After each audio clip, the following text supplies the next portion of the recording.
2024 की लड़ाई से पहले अलग अलग पार्टियों को अपने खेमे में लाने की कवायद तेज हो गई है। बिहार के दिग्गज नेता रहे रामविलास पासवान के बेटे चिराग पासवान का अब एनडीए में जाना तय लग रहा है। आज चिराग पासवान की पार्टी ने पटना में बैठक करके गठबंधन पर फैसले का जो अधिकार है वो चिराग को सौंप दिया है। चिराग ने अभी तक हालांकि गठबंधन को लेकर कोई ऐलान नहीं किया है, लेकिन केंद्रीय मंत्री नित्यानंद राय से उनकी आज की मुलाकात से संकेत मिल जाता है कि वो किधर जाने वाले हैं।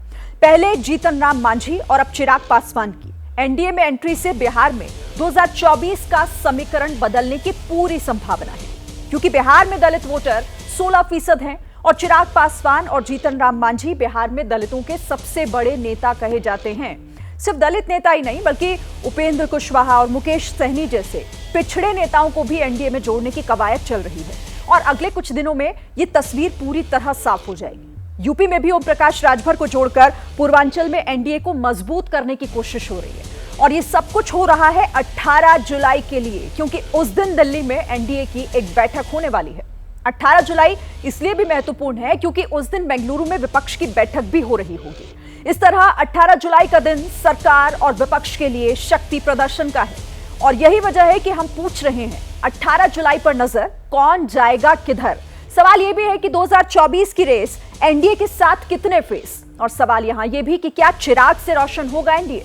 बहस की शुरुआत सबसे पहले एक रिपोर्ट देखिए।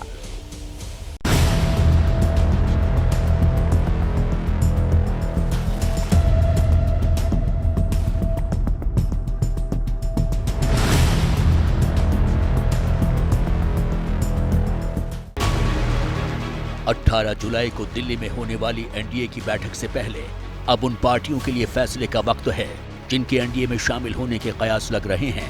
पटना में लोक जनशक्ति पार्टी रामविलास की बैठक में गठबंधन को लेकर फाइनल फैसले का अधिकार चिराग पासवान को दे दिया गया है। इस तरीके से हाल फिलहाल के दिनों में कुछ डेवलपमेंट्स हुए हैं और कुछ rounds of meeting Bharatiya Janata party के शीर्ष नेताओं के साथ भी हुई है, पर एक फैसले के करीब हम लोग पहुंचने का प्रयास दोनों दल की तरफ से चल रहा है, भारतीय जनता पार्टी भी और हम लोगों की पार्टी की तरफ से भी। बट बहरहाल इस पे अंतिम मोहर, अभी कुछ राउंड्स ऑफ मीटिंग बाकी हैं, कुछ और क्लैरिटीज हैं कि गठबंधन पे जो भी फैसला हम लेते हैं वो उनको स्वीकार्य हो। भले ही चिराग ने आज एनडीए में शामिल होने का ऐलान नहीं किया, लेकिन ये तस्वीर साफ तौर पर इशारा करती है कि उनका अगला कदम क्या होगा। गृह राज्य मंत्री और बिहार बीजेपी के पूर्व अध्यक्ष नित्यानंद राय ने चिराग की पार्टी की बैठक से ठीक पहले उनसे मुलाकात करके साफ संकेत दे दिया कि अब चिराग की घर वापसी तय है।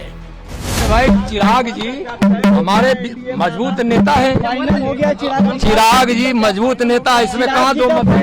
इनके पिताजी ने एक सुलझी हुई राजनीति की है, वह विरासत इनको मिली हुई है। चिराग जी हमारे मजबूत नेता है।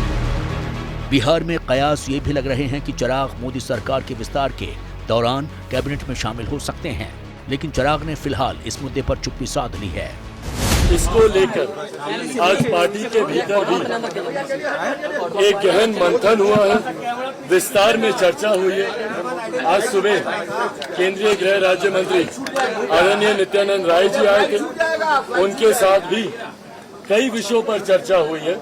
पर मैं पुनः दोहराता हूं, जब तक गठबंधन के भीतर अंतिम मोहर इस पे ना लग जाए तब तक कुछ भी सार्वजनिक करना उचित नहीं होगा। रामविलास पासवान के निधन के बाद चाचा पशुपति पारस और भतीजे चिराग पासवान में दूरी आ गई।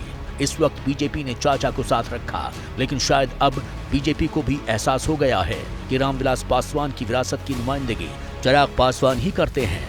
उनका लौटना बिहार के दलित वोटरों को एनडीए की तरफ जोड़ सकता है, क्योंकि दलितों के एक और बड़े नेता जीतन राम मांझी पहले ही एनडीए से हाथ मिला चुके हैं। बिहार में दलित आबादी करीब 16% है।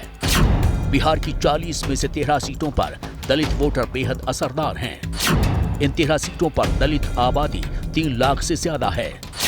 बिहार की 6 सीटें दलितों के लिए आरक्षित हैं। 2019 में सभी 6 सीटों पर एनडीए को जीत मिली थी।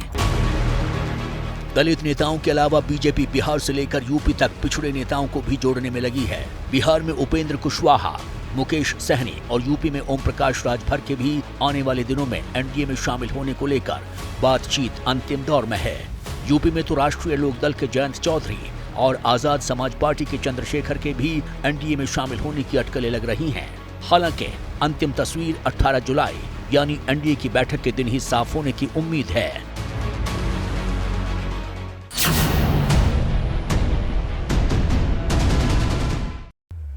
तो क्या चिराग से रोशन होगा एनडीए? क्योंकि जिस तरीके से नित्यानंद राय ने कहा कि हमारे बड़े नेता हैं और जो कवायदें हो रही हैं, क्योंकि देखिए विपक्ष की कोशिशें एक तरफ और दूसरी तरफ अब एनडीए को भी मजबूत करने की कोशिशें तेज हो गई हैं और महत्वपूर्ण तारीख है वो 18 जुलाई, जब दोनों ही जगहों पर, चाहे दिल्ली हो चाहे बेंगलुरु हो, एक जगह महागठबंधन सारे विपक्षियों को एक करने की कोशिश तो दूसरी तरफ एनडीए का कुनबा मजबूत करने की कवायद होगी। और हमारे साथ चर्चा करने के लिए कई खास मेहमान इस वक्त जुड़ गए हैं। कौन कौन से हमारे साथ मेहमान जुड़े हुए, सबसे पहले मैं आपसे परिचय करा दूं। बीजेपी के प्रवक्ता अजय आलोक हमारे साथ जुड़ रहे हैं। कांग्रेस की तरफ से कांग्रेस के प्रवक्ता सचिन सावंत हमारे साथ हैं। आरजेडी के प्रवक्ता शक्ति यादव को इस वक्त आप हमारे साथ देख रहे हैं और साथ ही धीरेन्द्र कुमार प्रवक्ता एलजेपी रामविलास भी हमारे साथ इस वक्त जुड़े हुए हैं और वरिष्ठ पत्रकार रामकृपाल सिंह जी भी हमारे साथ हैं। बहुत स्वागत है आप सभी का एबीपी न्यूज पर। लेकिन सबसे पहले शुरुआत, जैसे ही घड़ी का काटा दोपहर 2:30 पे आए, बबीता जी का दिल सास बहू साजिश के लिए मचल जाए। और ये है इनकी बहू, पूरे दिन ऑफिस की टेंशन हो जाए गॉन जब ये करें अपना फेवरेट शो फ्री टाइम पे ऑन। इनकी तरह आप भी देखिए अपना फेवरेट शो अपने टाइम पर और डाउनलोड कीजिए एबीपी लाइव ऐप अपने स्मार्ट टीवी पर।